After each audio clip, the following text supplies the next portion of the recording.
To'rxonali kvartira qidiryapman, iloji bo'lsa bitta ko'rsatib yuborasizmi degan aka-uka, opa-singillarimiz uchun Angren shahar 3-2 dahasidan shundoqqina to'rxonali kvartirani obzoriga kelganmiz.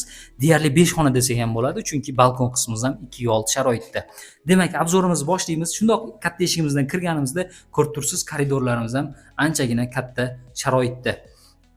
Xo'p, bu eshigimiz taxtali, tashqari eshigimiz esa temirdan yasalgan. Endi o'ng tomondan shundoq boshlaydigan bo'lsak, bu yog'imizda hojatxona, bilasiz. Katta xonadonlarda hojatxona bilan yuvinish xonalari alohida bo'ladi. Eshikni ochib o'tirmadim, chunki hozir chirog'i yo'q ekan, shuning uchun baribir ko'rinmaydi. Hojatxonalari bor va oshxona qismiga bitta e'tibor bersangiz bo'ladi. Kafillar terilgan, aboylar tortilgan. O'zingizni xohlagan didingizdaqa mana bu gaz plitalari bilan dudboronlar olib kelib qo'yilgan. Gaz, suv, svetlar hammasi bor. O'zingizga chiroyli qilib turib qo'yib olasiz va balkon qismiga keladigan bo'lsak, balkonimizga bitta e'tibor berib qo'yasiz. Akfa oynalarimiz qo'yilgan. Shundoqqina devorlarimiz aboylar tortib qo'yilgan, oppoqqina aboylar mana ko'rsangiz bo'ladi va tapchanlarimiz bilan birga joylashtirilgan. Bu joyimizda deyarli ishi yo'q. Bu joyimizga ozgina parket qo'yib yuborsangiz yo taxta qo'yib yuborsangiz bo'ladi. Uyimiz ta'mirli joylari ko'p. Aytganimdek, pollarimiz hali o'sha linoleum deymizmi, parket deymizmi, taxta deymizmi, ustalar agar bizni kuzatadiganlar bo'lsa, yozib ketsangiz bo'ladi.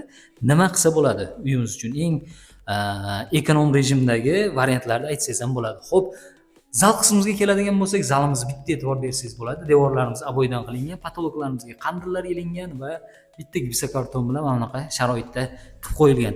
Endi bundan chiqadigan bo'lsak, keyingi xonalarimizga o'tamiz. Keyingi yotoqxona yoki bo'lmasam, xo'p, mehmonxona qilsangiz ham bo'ladigan katta bitta. Bu yog'imizda ham xuddi shunaqa aboylarimizga bitta e'tibor berib qo'yasiz. Aboylarimiz tortib qo'yilgan. Polimiz steyshkalar qilingan, akfa oynalarimiz qo'yilgan. Mana birinchi qavat bo'lgani uchun tashqarini bemalol ko'rib o'tirsangiz bo'ladigan sharoitda. Bundan chiqqanimizda mana bu joyimizda kladovkalarimiz ham bor ekan. Anchagina ichkarigacha kirilgan. Hozir qorong'i bo'lgancha ko'rinmayapti, lekin bu yoqda o'zi ko'z bilan ko'radigan sharoitda va bundan keyingi xonamiz mana bitta bolalar yotoqxonasi yoki aytganimdek narigi xonani zal qiladigan bo'lsangiz, bu yoqda ham bitta kattalar yotoqxonasi qilib qo'ysangiz ham bo'ladi. To'g'rimizda akfa oynalar, bu yog'imizda jitka aboylar tortilgan ekan. Xo'p, bundan keyin bu yoqda yuvinish xonasi. Bundan tashqari mana bu joyimizda esa mana ko'rib turibsiz, aboylarimiz tortib qo'yilgan. Bu ham bitta yotoqxona sifatida qilsangiz bo'ladi. Akfa oynalarimiz hammasi joylashtirilgan. Devorlarimiz aboylari tortilgan chiroyli holatda. Va bu joyimiz uchun uy egalari necha pul so'rayapti deydigan bo'lsangiz, uy egalari $39.900 narx so'rashyapti. Sunnatiga 1-2 so'm o'tib beradigan joylari bor. Pastda telefon raqamlarini qoldiramiz. Bemalol telefon qilib turib chiqib gaplashsalaringiz bo'ladi. Baraka qilsangiz bo'ladi. Sunnatiga ozroq o'tib beradigan joylari bor. Angren shahridan to'rxonali kvartira qidirib yurgan tanishlaringiz bo'ladigan bo'lsa, ularga bu videoni jo'natib qo'ying.